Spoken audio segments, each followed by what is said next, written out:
Em meados de novembro, entrou em vigor a segunda medida do governo de Joe Biden para limitar ainda mais as exportações para a China de semicondutores avançados e de máquinas para fabricá-los. Segundo o governo estadunidense, as novas regras visam eliminar formas de contornar as restrições anteriores e vão impedir, por exemplo, a exportação de chips avançados de inteligência artificial para a China.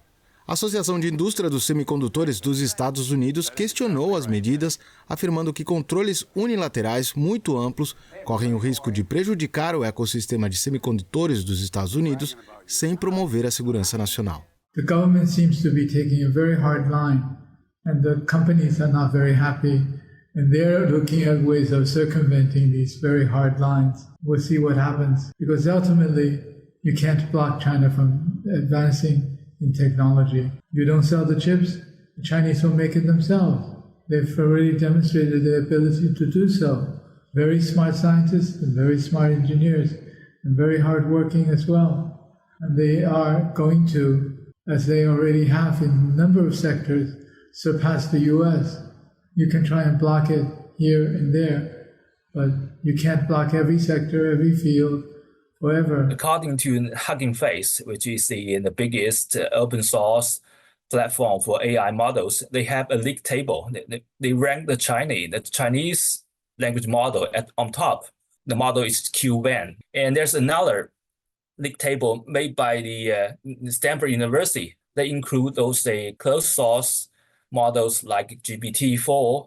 So the Chinese model E34B ranked in the third place, so just right behind the GPT-4. Actually, among the Chinese AI community, there's a widely belief that by the mid-2024, the Chinese model can reach the level of GPT-4. So it's like a 1-year gap between the Chinese models and the US models. It's not really quite that far behind. Desde o ano passado, as autoridades estadunidenses vinham pressionando o Japão e os Países Baixos para se alinharem à política estadunidense contra a China. A pressão incluiu a ameaça de proibição das vendas de equipamentos de fabricação de chips que possuem tecnologia estadunidense. Junto a empresas dos Estados Unidos, a japonesa Tokyo Electron e a neerlandesa ASML são as principais fabricantes de equipamentos para a produção de chips. A ASML é a principal companhia das máquinas mais avançadas para a produção de chips. Em 2019, sob pressão de Trump, o governo dos Países Baixos cancelou as vendas dos sistemas que usam a tecnologia de litografia ultravioleta extrema para a China. Atualmente, esse é o sistema utilizado para produzir chips de 5 nanômetros ou mais avançados.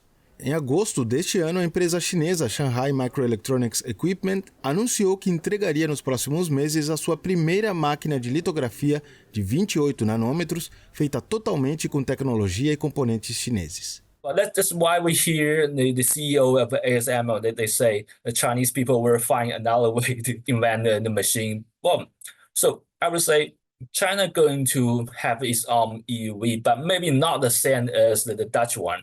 So we have slightly different technology. There's more than one way to do this.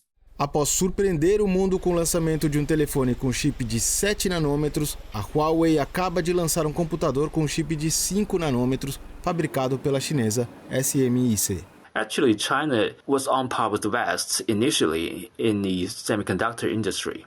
For example, the CAS built the first home-ground lithography machine as early as 1965. But during the 80s and 90s, the policymakers in China decided that as the global supply chain has become ever more integrated, we don't have to build everything by ourselves.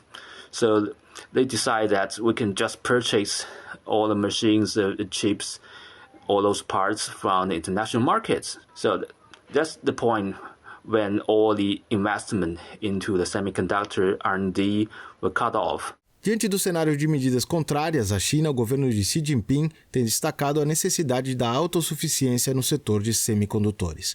De 2019 a 2021, o número de engenheiros trabalhando na indústria de microchips passou de 500 mil para 600 mil. Em 2022, as empresas do setor investiram cerca de 100 bilhões de yuans em pesquisa e desenvolvimento. Para os padrões do setor de tecnologia, a cifra não é muito alta, mas o crescimento nessa indústria na China é acelerado.